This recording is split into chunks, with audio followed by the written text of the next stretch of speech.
Welcome to the Comfy Chairs, a podcast from 123 Limited. Today's episode is part of our new series, Comfy Chairs Hard Questions, comfyHQ, a bite-sized offering to help grow our knowledge of leading and learning.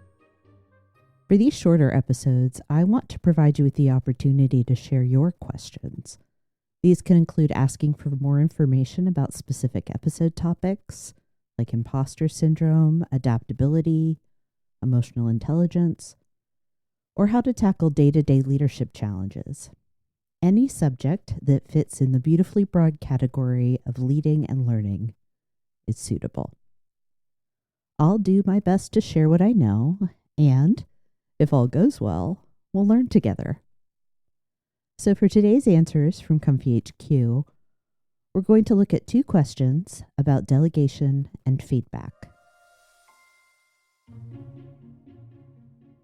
What are some effective ways to delegate without micromanaging? Being labeled as a micromanager is a common concern, but frankly, micromanagement is a pretty misused, poorly defined, and little understood concept. So before we talk about good delegation, let's get clear on what micromanaging is and isn't. Real and true micromanaging is about control.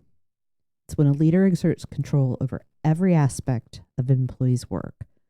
This includes decision-making, processes, prioritization, and techniques. And like just about any misapplication of control, much of what gets labeled as micromanaging is really a result of fear or low trust. It could be that someone micromanages their team because they're afraid for their own job, or they have low trust in their employees, or an employee calls someone a micromanager because they don't trust their leader or don't feel respected for their abilities and competence.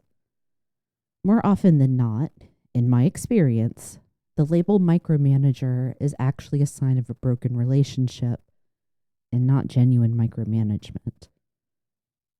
So let's be clear. Micromanaging is not setting clear expectations. It's not providing feedback along the way, nor is it correcting mistakes. Those are management. But if trust is low or fear is high, they won't feel that way. Set aside your fears of being a micromanager and focus on managing. Get clear about why the work, a task, project, or other assignment is necessary and how it supports the company goals, what the specific expected results are, any necessary guidelines for how to accomplish work, and by when everything is due. And I've said for years that clarity is the foundational leadership skill. This is the way we distinguish management from micromanagement. Are why, who, what, and when clear? And if you can consistently say yes, then effective delegation is the natural outgrowth of that clarity. Let's break this down and explore what someone who is managing might do or say versus what you would see if micromanagement was present. Start with, is it clear who does what? In some departments, the line between the employees and the manager's work can be different depending on the day or even the task. Is it my job to finish this task, this report, or does the manager need to take it from here? Micromanagement would keep this line blurred and uncertain all the time. An employee might start the report only to discover that the manager has already collected all the data, or they might be required to provide granular updates every step of the way, despite being the go-to person and expert for this report. A manager who is an effective delegator will articulate the varying levels and forms of responsibility in a case like this. One way to approach this is to do an exercise I like to call yours, mine, and ours. Identify the various projects and deliverables for the week or month or other time frame and discuss each person's role. It may sound like, I'm responsible for submitting the quarterly numbers. You have the job of validating the report 2 days before the submission due date, and so on. Managing never assumes. Managers who delegate well empower their employees with clear direction. In addition to the what that covers the work, you also need to be clear about what outcomes are required or expected. Without this information, you run the risk of creating a situation where you have to repeatedly ask for more, different, or other. And that looks a lot like controlling micromanagement. Next, ask, is it clear by when? Frankly, every assignment should have a date or time frame associated with it. When we miss this important detail, it opens the door to confusion and creates the circumstances where employees may naturally feel they are being micromanaged. If I'm the manager and I know that a project is due by the end of the month, but I haven't communicated and verified this, the team will be understandably surprised or frustrated when I start asking for updates, especially if I wait until we're near the deadline that no one really knows about, and I'm telegraphing concern or outright panic. That's the shape of micromanagement. Delegation does the job of making deadlines explicit, reasonable, and frequently discussed. Is it clear that this work connects to our why? Because I said so is only for parents of toddlers, not managers. If you are not able to connect an assignment to the larger picture and purpose of your organization, you should be questioning whether or not it even needs done, not delegating it. When managers hand out assignments with no rhyme or logic and attempt to call this delegation, they are not managing. This is cluttering your employees' time and energy. This is overloading your team.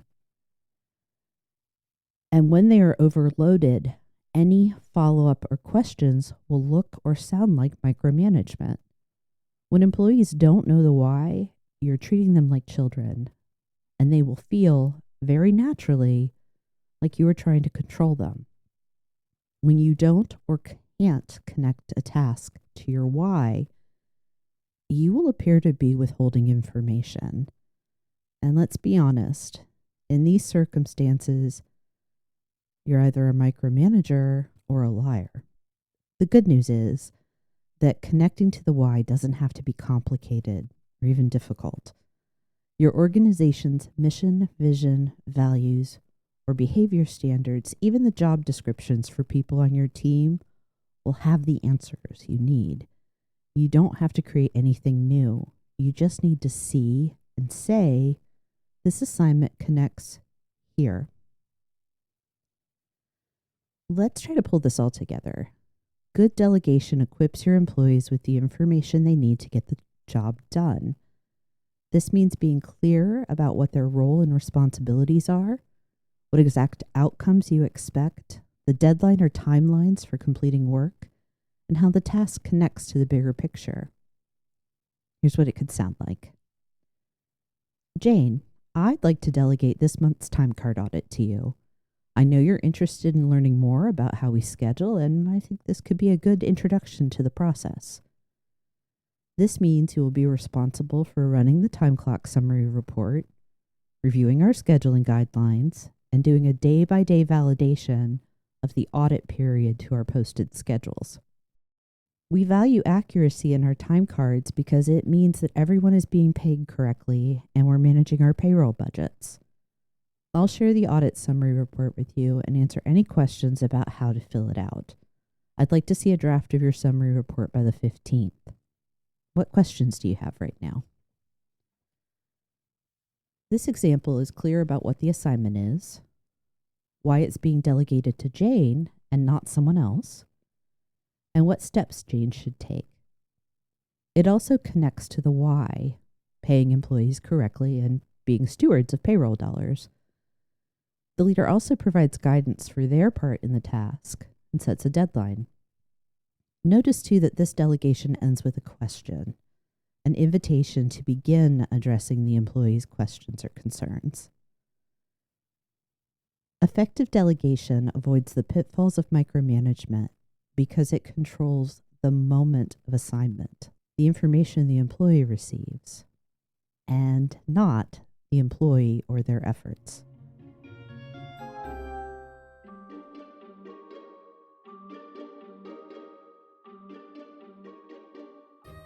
Today's second question pairs really well with the topic of delegation. It is, what are the best strategies for giving constructive feedback? Effective feedback can be accomplished in minutes, sometimes even faster than that. 3 statements and 1 question are all you need to start a feedback conversation. This is what you did. This is why it matters. This is how to proceed. What do you think? What, why, how? But before we go too far, let's talk about feedback, specifically some misconceptions and attitudes that have warped our relationship with feedback. Here's the starting point. Feedback is not punishment. Let that sink in. When you give or receive feedback, no one is being punished. If you are cloaking punishment as feedback, you have other problems and probably shouldn't be in leadership. But I digress. Feedback is a conduit. It is the only way we understand the quality and effectiveness of our work. Ideally, the majority of the feedback we receive should come from our direct manager, which means if you are a leader, then you should be spending a good deal of your time devoted to providing employees with feedback, which is not punishment. This is not to say that it will always feel good or that people will welcome it. But if we start with understanding the truth that feedback is not a punishment and it is a leadership responsibility, we are ready to understand a few other key facts. I appreciate that this question asks specifically about constructive feedback, because that qualifier points to one of these facts. There are many types of feedback. It can help to think of a spectrum or scale. On one end, we find all praise. On the other, all problem.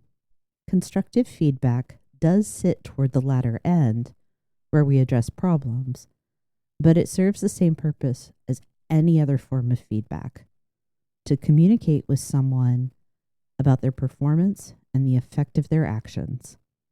The nature of those, performance and effect, will define the nature of the feedback, and nothing else.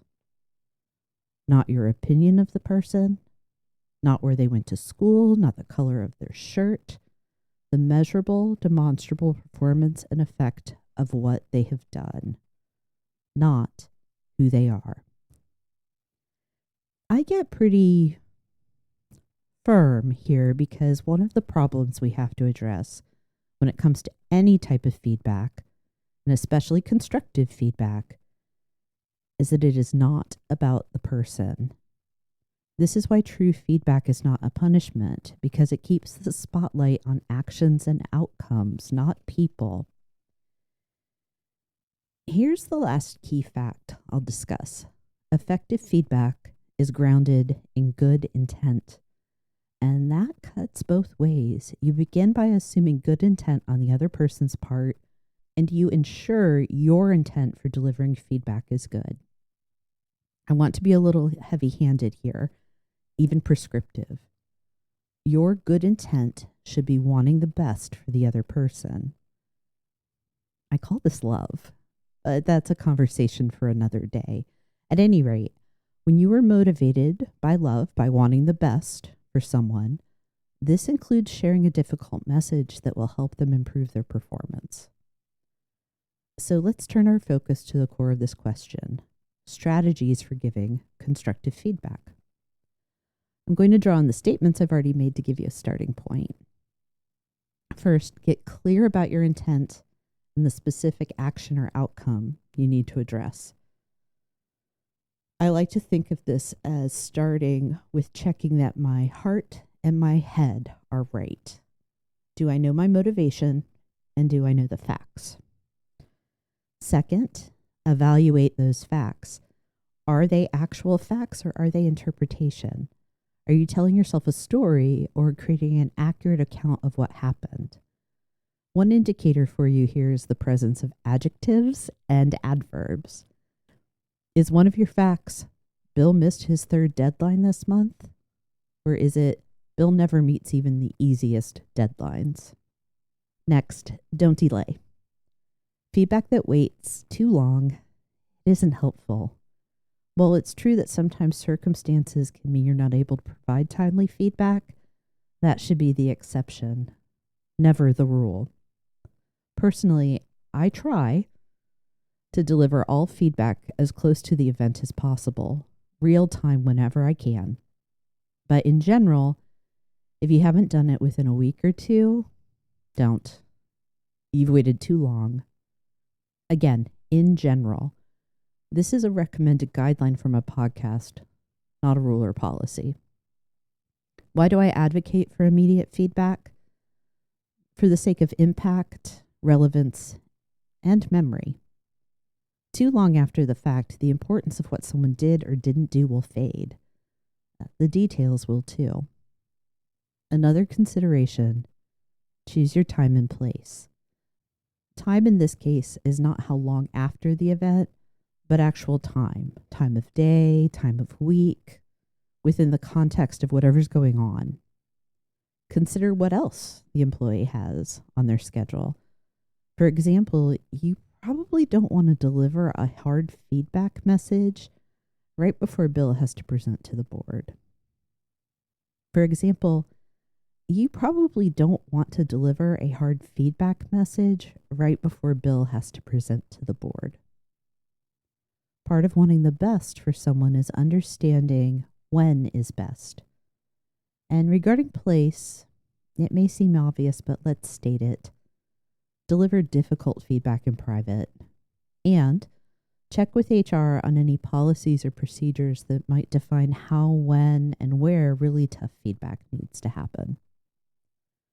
But the one main strategy or approach I want you to take from this is where I started for this answer. 3 statements, 1 question. This is what you did. This is why it matters. This is how to proceed. What do you think? It can sound something like this. Bill, you have missed 3 deadlines this month. Not only does this not meet our department's schedule and my expectations, but your late reports have resulted in multiple delays down the line. Because you didn't file the quarterly summary by the 1st, it meant April wasn't able to complete the end of your audit without working significant overtime that wasn't in our budget. Naturally, I want to see you meeting your deadlines from here on out, and I expect you to notify me immediately if you encounter any further delays. Specifically, you should assess your progress every day, and if you believe you won't be able to complete your reports in time, I need to know at least 3 days beforehand. Now, I have 2 questions.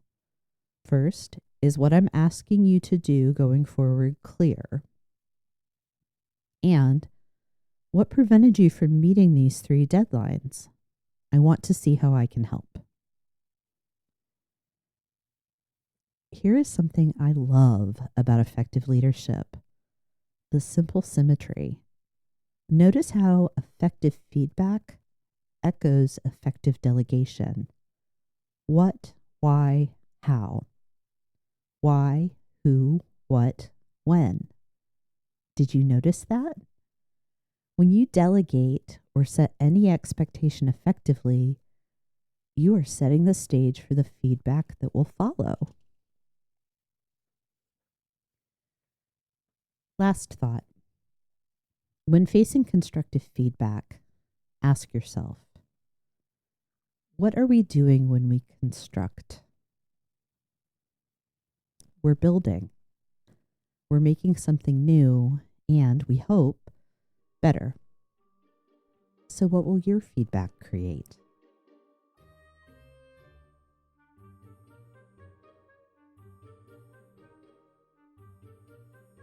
That's all for this comfyHQ episode. Thanks for your questions, and thank you for listening. Comfy Chairs Hard Questions episode will be out every other week between in-depth conversations about leading and learning. If you have a question for comfyHQ, I would love to hear it. Just use the link in the show notes. Next week, I'll be back in the comfy chairs for a conversation about leadership styles with Paul Thornton. I hope you can join us.